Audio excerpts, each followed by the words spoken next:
እንወድሰኪ ለእመቤታችን ስግደት እንደሚገባ ጊዜ ስርልሻለሁ። እግዚአብሔር ከአንቺ ሰኩነ ሙሽራ ከጫጉላው እንደወጣ ከአንቺ ወጣ። እመቤቴ ማርያም ሆይ ደስ ይበልሽ ብሎ ዮሐንስ አፈወርቅ በድርሳኑ እንዳመሰገነሽ እኔም አመሰግንሻለሁ። የጠፋ በቀዳምን የፈለገው ባገኘውን ጊዜ የተሸከመው እውነተኛ ቸር ጠባቂያችን ክርስቶስ ከአንቺ ተወለደ። እመቤቴ ማርያም ሆይ ደስ ይበልሽ። እግዚአብሔር በደን የጣላት ሔዋን ጽኑ የሚጎዳ ማሰሪያው ባንቺ የተቆረጠላት እመቤቴ ማርያም ሆይ ደስ ይበልሽ። እግዚአብሔር በብሩህ ደመና ተጭኖ መጥቶ በማኅፀንሽ ያደረ እመቤቴ ማርያም ሆይ ደስ ይበልሽ። በቅዱሳን ነቢያት በቅዱሳን መላእክት በሚኖር ከአንቺ ተወልዶ የተገለጸልን እመቤቴ ማርያም ሆይ ደስ ይበልሽ።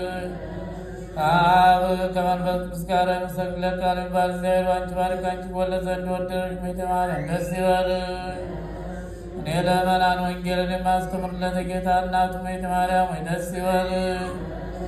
ከወለድሽ በኋላ ማኅተመ ድንግልናሽ እንዳይለወጥ አድርጎ የጠበቀሽን አማኑኤልን የወለድሽ እመቤቴ ማርያም ሆይ ደስ ይበልሽ። ማኅተመ ድንግልናሽ ሳይለወጥ ንጉሥ ክርስቶስን የወለድሽ እመቤቴ ማርያም ሰላምታ ይገባሻል። ማኅተመ ድንግልናሽ ሳይለወጥ ንጉሥ ክርስቶስን የወለድሽ እመቤቴ ማርያም ሰላምታ ይገባሻል።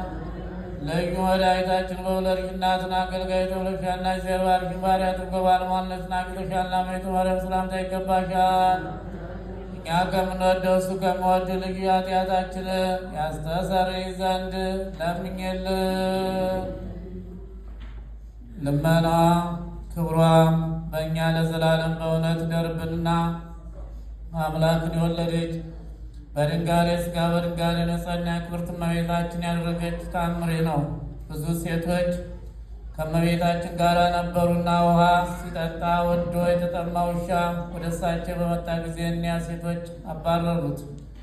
አምላክን የወለደ በድንጋሌ ሥጋ በድንጋሌ ነጸና ክብርት እመቤታችን ግን ስለተጠማ ወዲያና ወዲህ ሲመላለስ ባየ ጊዜ አደነቀች፣ አለቀሰችም። አንቺ ታዝኝለታለሽን? ቅቡ የተባለው ክርስቶስ የሚወለደው ካንቺ ነውን? አሏት። እመቤታችንም ይህን ነገር በሰማይ ጊዜ በልቦኗ ውስጥ ፍጹም ደስታ አደረ። ማድጋዋን ይዛ ወደ ሩቅ ሄደችና ጫማዋን አውልቃ በጫማዋ ውሃ ቀርታ ያን የተጠማ ውሻ ጠጣችው። ከሴቶቹም አንዲቱ ማድጋሽን እነሆ አጎደልሽው፣ ሐብሉም ተቆርጧል፣ ውሃም አታገኝም አለቻት። አምላክን የወለደ በድንጋሌ ሥጋ በድንጋሌ ጸና ክብርት እመቤታችንም ውሃስ ከእግዚአብሔር ነው እንጂ ከጉድጓድ የሚወጣ አይደለም፣ ይህንም ውሻ ያጠጣ አምላክ ከላይ ይሰጠኛል ብላ መለሰችላት። ይህን ነገር ከተናገረ በኋላ አካላዊ ቃል ከሰማያት ወርዶ ፍጥረትን ሁሉ ለማዳን በማኅፀኗ አድሮ ያለ ዘር ብእሲ በድንግልናዋ ከእሷ ተወለደ።